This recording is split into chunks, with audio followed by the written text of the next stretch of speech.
I'd like to share a very personal part of my journey with you. And there isn't a person in this cathedral gathered this morning who does not also have a personal journey to share, if not with themselves, then with others, about the power of Jesus Christ in their life. 13 years ago, about the same time of year that we are gathered here in this cathedral, I was recovering from catastrophic injuries. Suffered in a racing accident while serving as the rector of a parish in the Diocese of Massachusetts. For some of you who don't know that part of my life story, it is somewhat bizarre. I used to race oval track, open cockpit sprint cars throughout the New England area on my days off from parish life. It was hoped that it would raise some extra money to sustain and cover the expenses of our two sons who were in college at that time. But it was also a passion and an addiction. Speed is addictive. And it was fun. And my senior warden, God bless Claude Levesque, owned a thriving Ford dealership and was a generous sponsor. After 7 surgeries, including 2 bone grafts, the orthopedic surgeons told me that I might never walk again. It was sobering, it was frightening, and it was depressing news.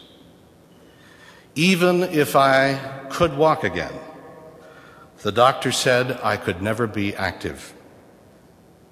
I would never, ever again be able to run or play hockey with the St. Mark's Saints or wade trout streams and fish with my younger son or walk any distance without experiencing great pain. In an instant, my life was changed forever. Fear and depression were my constant companions.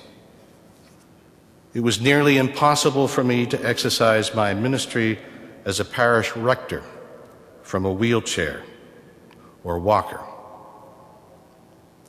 I was fearful that I would no longer be able to function as a parish priest, something I treasured with all my heart. I was fearful that I would be a burden to my wife, Karen, and our boys for the rest of my life. Wheelchairs, walkers, and eventually crutches became my mode of conveyance.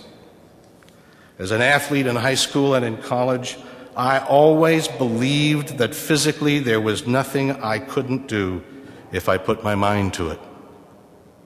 Now, I was dependent on everyone else just to get through each day. My life was changed forever from what I had known it to be.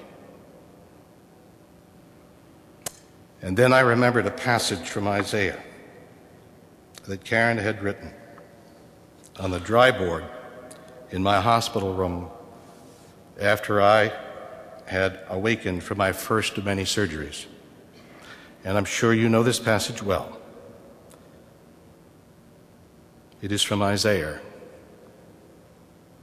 Have you not known? Have you not heard? The Lord is the everlasting God, the creator of the ends of the earth. He does not faint or grow weary. His understanding is unsearchable. He gives power to the faint and strengthens the powerless. Even youths will faint and be weary, and the young will fall exhausted. But those who wait for the Lord shall renew their strength. They shall mount up with the wings like eagles. They shall run and not be weary. They shall walk and not faint. This passage from Isaiah was the starting point of my recovery. Even through fear, depression, and anger often visited me. I began to understand, maybe even for the first time in my life, that I really had to do what I had always told my parishioners to do. If it's bigger than you, and you can't handle it anymore, give it over to God. And I did. Slowly, ever so slowly,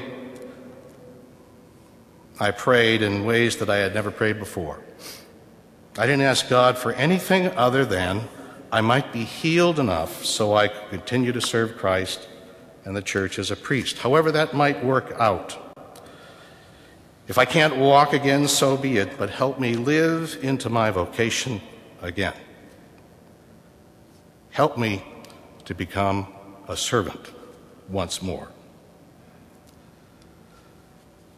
God works in strange ways. God works in great ways. Not long after that, I was called to become the dean of the cathedral in San Diego, California. And when they called me, I reminded them that I might never walk again. And their response, the response of the search committee, was amazing. We know that. We'll take that chance. And they did. And eventually the power of Christ took away my fear and my depression. My recovery was assisted by great trainers, orthopedists, sports medicine professionals, friends, Karen, and the rest of my family. And I finally, but not too gracefully, walked again for the first time, a little over a year after the accident. And it wasn't easy, and it wasn't pretty, but I walked. Now, the truth be told, for those who know me reasonably well, there are days when my leg and ankle hurt like a toothache, and the deep scars on my leg and ankle, they are not pretty, but I can walk, and I can still be a servant of the church and of Jesus Christ. And you see, that's all I ever prayed for. I didn't pray to be pretty. I didn't pray to be able to walk normally again. I just turned it over to God and prayed that I would somehow be a servant of the church for one more time. That's all I prayed for. And you see, I already had what I needed so that I could move on and to recover and walk again. I just needed to recover my faith in Christ, a faith that finally allowed me to understand that although it might turn out the way I might want it to, it would turn out so that I could continue to serve Christ and His church. And for those of you who know about healing journeys once begun are never over, but they are always a reminder of a great truth, that with God all things are possible. And with God, all things will be possible for this diocese and our parishes as well. And with God, we need to always be reminded that we already have what we need to rise above the challenges of this day and the days that will follow, and to become servants of Christ and God's people. We already have the gift. And too often we forget that.